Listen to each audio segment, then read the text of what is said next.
Good morning, student. Today we're going to continue with the lesson Electoral Politics, Chapter 3 of Political Science. Previously, we have discussed why the election is needed in a democracy. We have read an example of the assembly election in Haryana about Chaudhary Devilal.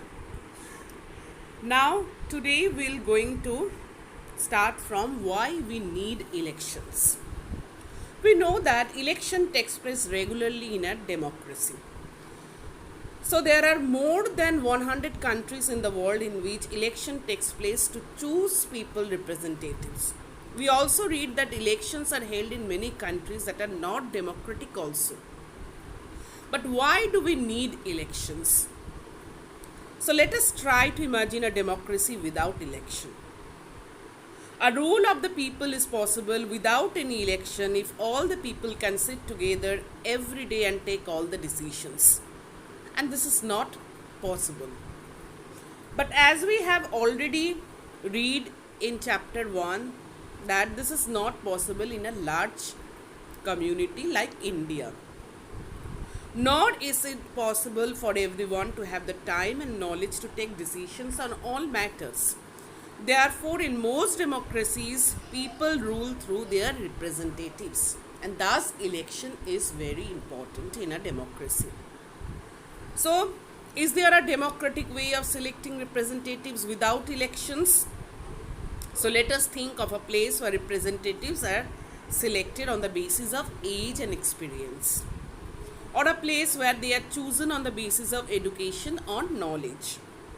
There would be some difficulty in deciding on who is more experienced or who is more knowledgeable. But let us say that the people can resolve these difficulties.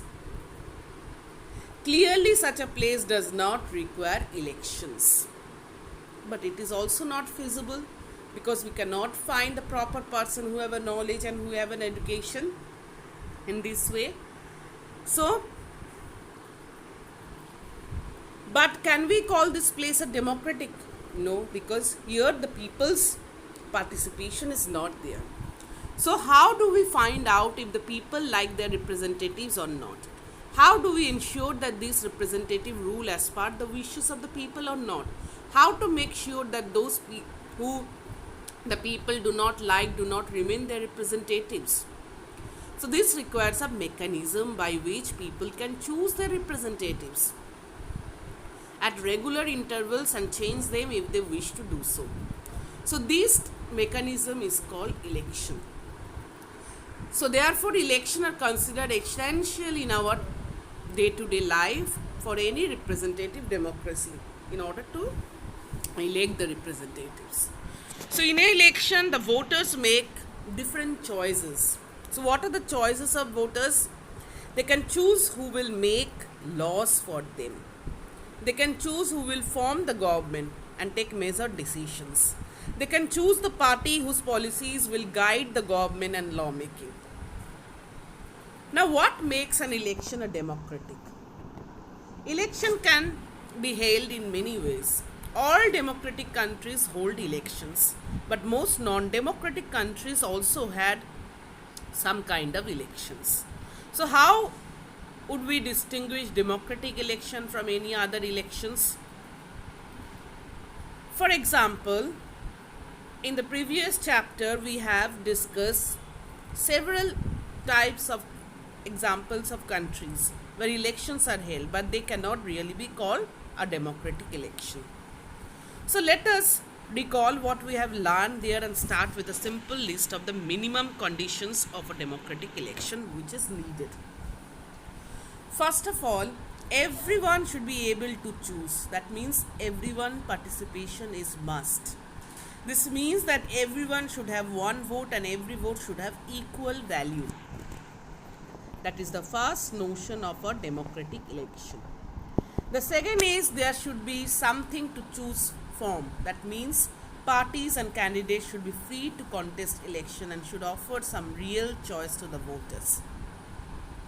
Thirdly, the choice should be offered at regular intervals. That means for 5 years or 6 years.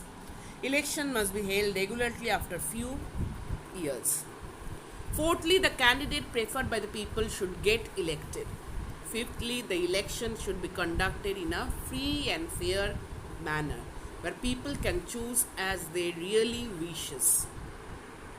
So this might look like very simple and easy conditions, but there are many countries where these are not fulfilled or followed. So we will apply this condition to the election held in our own countries to see if we can call these a democratic elections or not. So is it good to have a political competition? Of course it is good to have a political competition. Elections are thus all about political competition.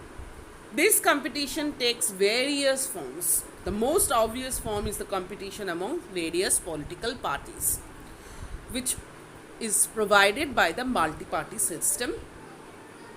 So at the constituency level, it takes the form of competition among several candidates. If there is no competition, election will become pointless. But is it good to have political competition? Clearly, an electoral competition has many demerits, but it creates a sense of disunity and factionalism in every locality. But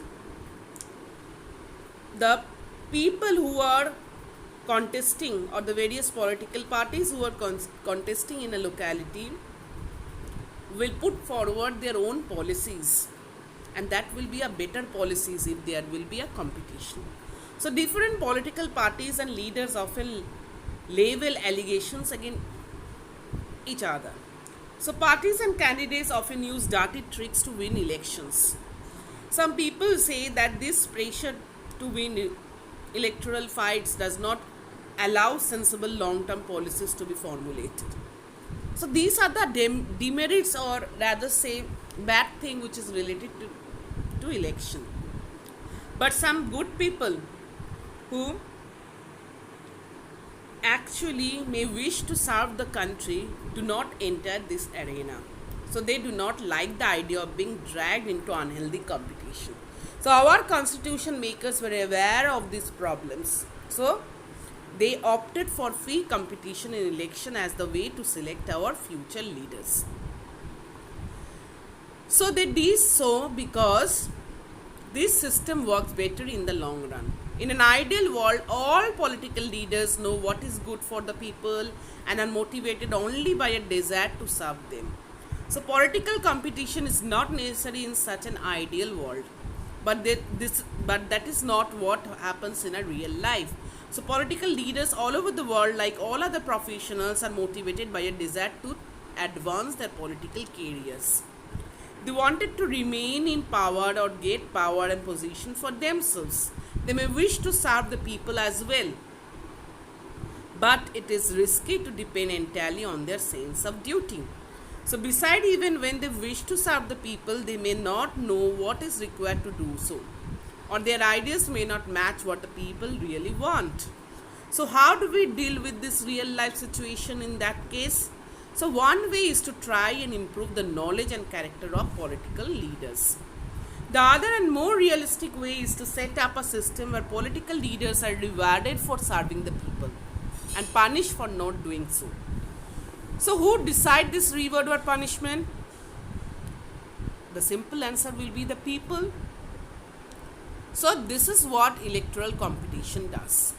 So regular electoral competition provides incentives to political parties and leaders. They know that if they raise issues that people want to be raised, their popularity and chances of victory will increase in the next election.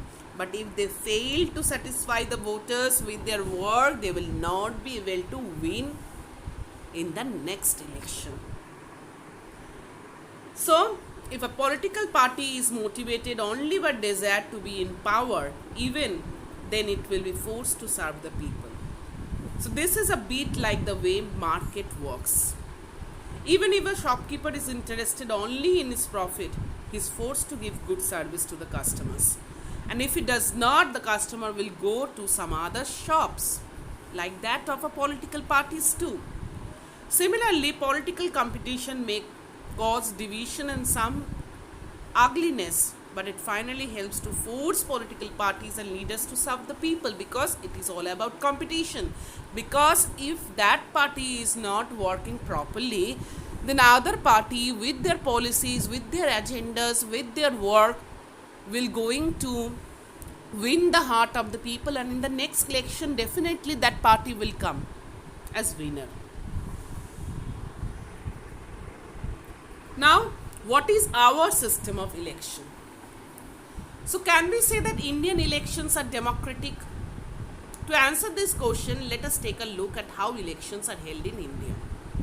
For example, Lok Sabha, Vidhan Sabha, Assembly elections are held regularly after every 5 years. After 5 years, the term of all the elected representatives comes to an end. The Lok Sabha or Vidhan Sabha stand dissolves. Elections are held in all constituency at the same time, either on the same day or within a few days. So this is called a general election.